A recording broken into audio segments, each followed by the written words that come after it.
From the land down under, with the rock at its centre, comes the little Aussie Watchman.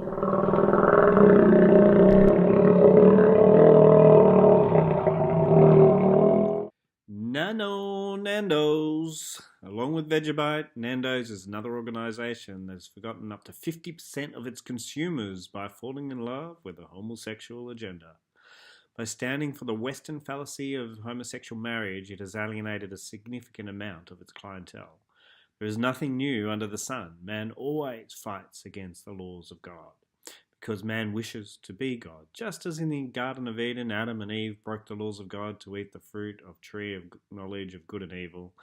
Why the fruit of good and evil? Because they wanted to be like God. They wanted to choose what was good and what was evil, thereby replacing the mandate of the Almighty.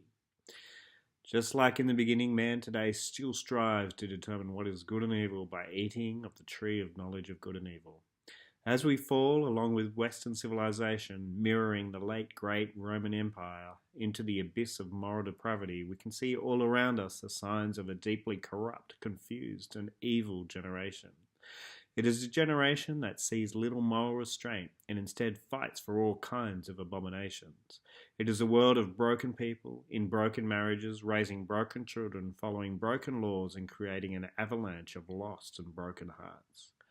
Along with Vegemite, which I no longer eat, I now actively boycott Nando's. Its equality message is one of the equal partaking of sin, of the knowledge of good and evil. The trouble is its morality is not based on equality.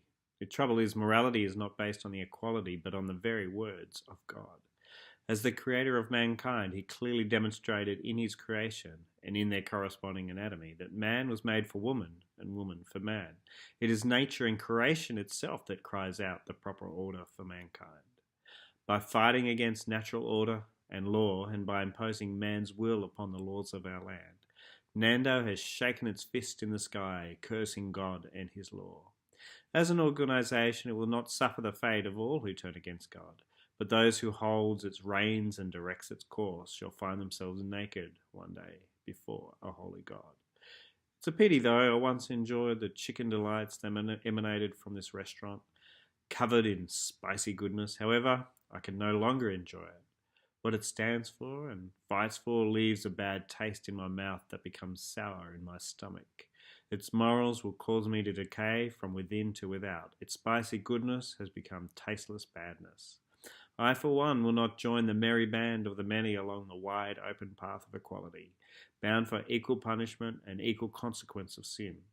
I instead will cross the unbeaten, poorly tread path of boycotting those who benefit from purveying and encouraging lifestyle choices that are ultimately harmful for the human condition.